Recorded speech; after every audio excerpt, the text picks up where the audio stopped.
So you've got an EMA coming up then, so you've got this shed load of work to do before the end of the month.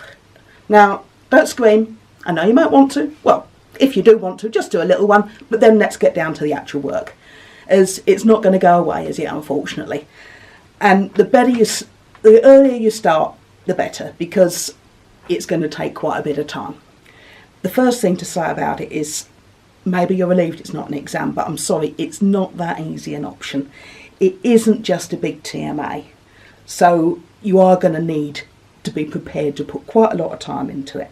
And also remember, most EMAs are actually taking in things from the entire module. TMAs are usually just about a little bit of it. EMAs, they're not just about the whole thing, but they usually want you to integrate ideas from different parts of the module. So bringing together something that you studied in block 1 with something you studied in block 4, for example. And the other thing they usually want you to do is they want you to apply your knowledge. Now, sometimes people go wrong in EMAs because they found this really interesting topic, they think it's great, but what they write about is kind of common sense. It's not linking the module themes to that EMA. So whenever you're writing things, you need to be thinking, okay, so what aspect of the module am I bringing into this? How am I actually linking what I'm meant to have learnt to what I'm writing here? So that's really important if you want the high mark.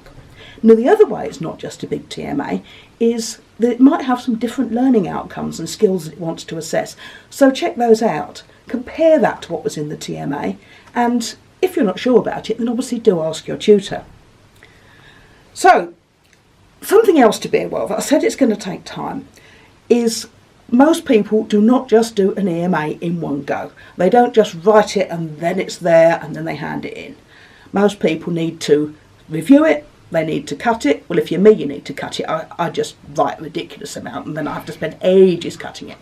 And you have to edit it, because when you look at it, you realise that what you've written, actually maybe it made sense to you, but it doesn't make so much sense now.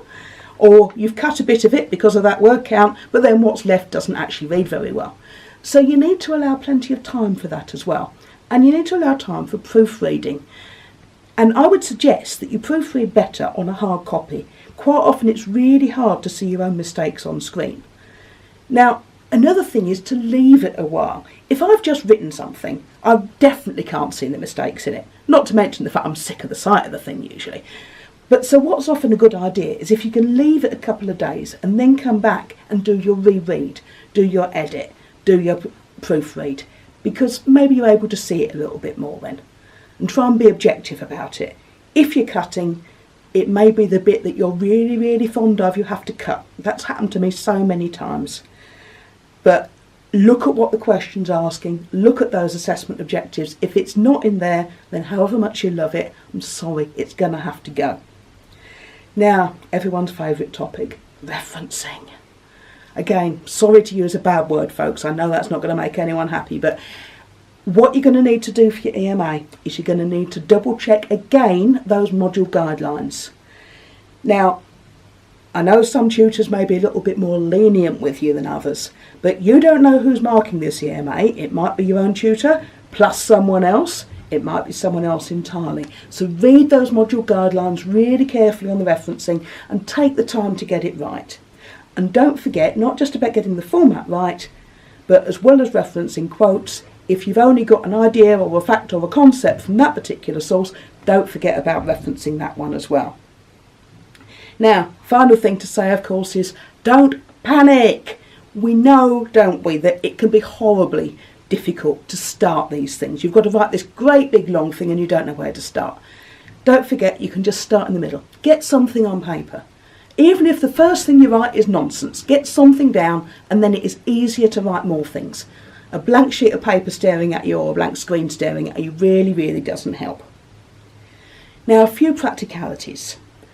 Unfortunately, you can't get an extension for an EMA.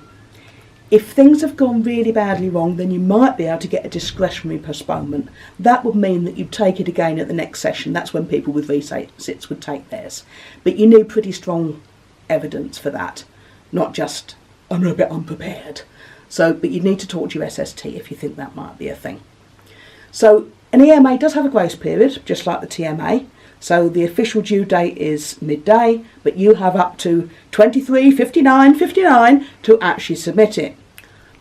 If you go that 1 second over midnight or into the next 24 hours, so the day after, well, you can still submit it, but you will have a 10% penalty on it.